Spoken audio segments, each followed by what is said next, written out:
So I'm going to be talking to you a little bit about building your brand, and what we're not going to be talking about is how you sell yourself out there in a logo or something like that. We're going to be talking about building a brand personally. So as has already been said, I'm a commentator on the TV for property, mainly GB News, but I have just finished filming a podcast with Martin Lewis, which was dedicated specifically to renters. Obviously, we had the Renters Reform Bill that was just about to come through. Thankfully, that's now gone in the shredder, so we don't have to worry about that anymore. So what we're going to look at is identifying your own personal unique selling point. We always talk about what does your business do, what does your company do, what does that stand for, but the most important thing is what you stand for. So understand why you are different, how you're different.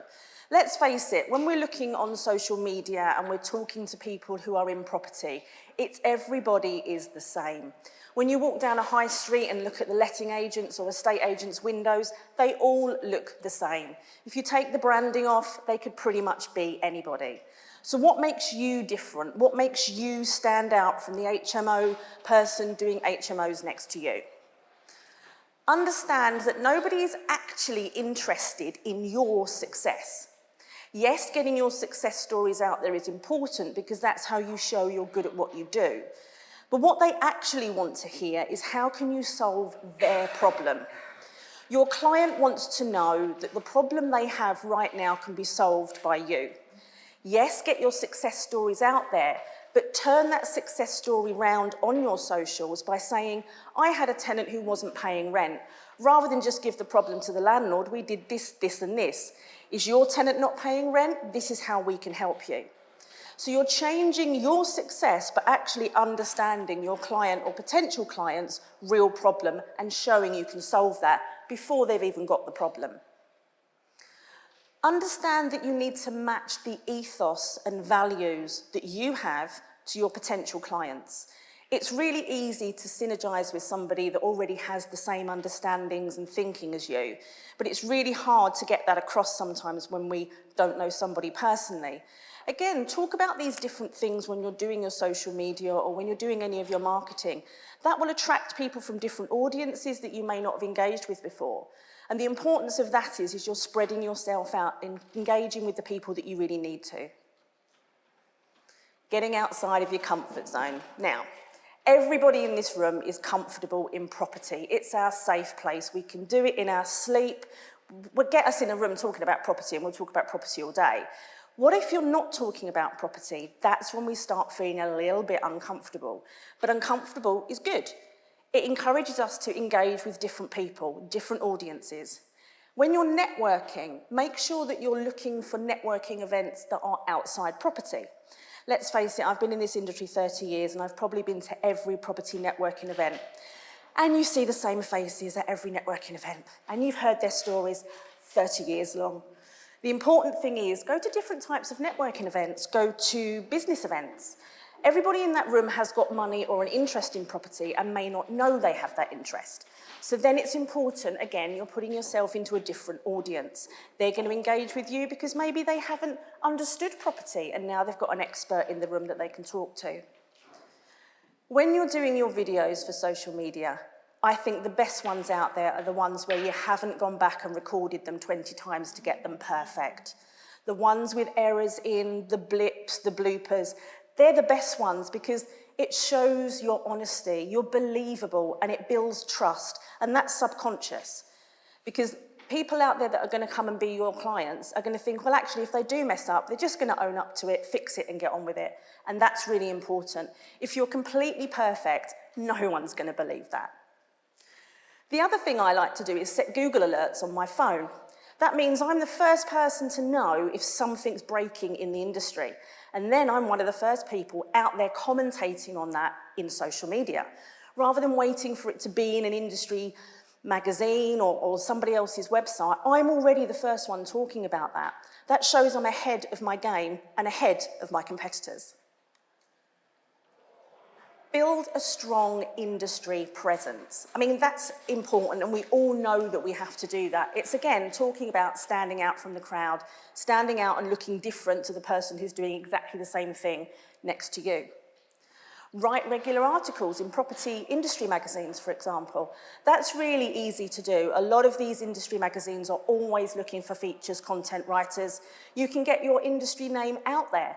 You're doing it from the comfort of your own home without having to put yourself under too much pressure. It's a really easy way to get yourself out there. Local radio, actually where I started. I lived in Hemel Hempstead and we had an online radio station called Decorum Radio, and I had a property show on there, which was a phone-in show, and it was for an hour every week, and people would just ring in with their property problems. I would solve their problems for them online.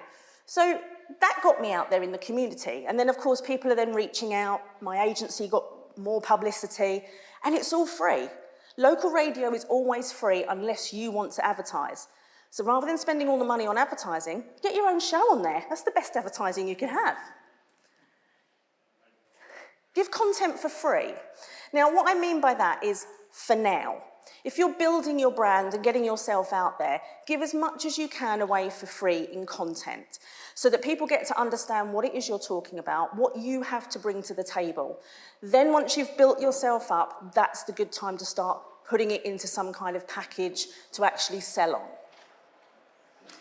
Social media is very powerful, as we all know, and it's important to tag the right people when you are putting social media out there. We all put hashtags on stuff, that's great.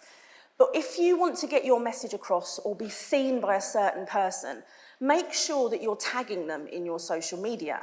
So if I'm breaking a story, for example, where I live in Bedfordshire, something's happened, so we've just had the big thing of Universal Studios wanting to build their biggest studio back here in Bedfordshire. So we were breaking that on social media, but I wanted to make sure the bigger medias knew about it. So I was tagging in the Times, the Daily Mail, those sort of things, so they were seeing what I was talking about. And I did actually get an article in the Evening Standard because of it.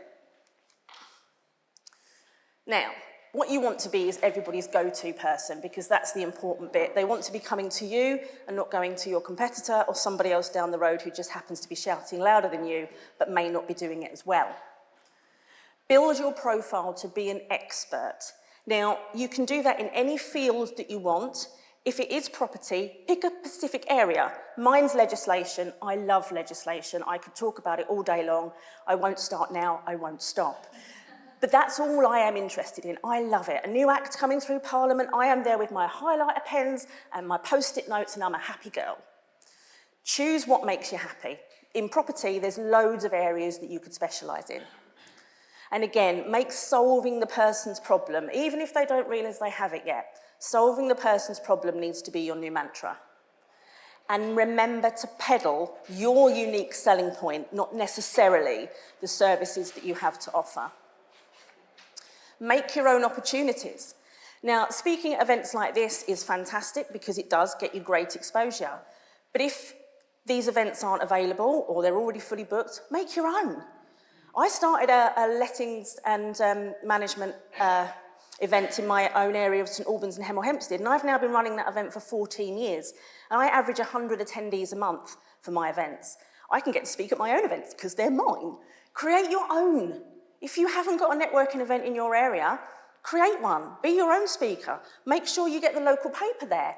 You're doing something for your industry in your area. Get as much exposure as you can for yourself. And just leave you with these two things. The two that I feel are the most important things when you're building your own personal brand is visibility and credibility. Because without either of those, you will fail, unfortunately. So make sure you're visible for all the right reasons, and make sure that visibility gives you credibility, which builds your trust and obviously gets you more clients. Thank you.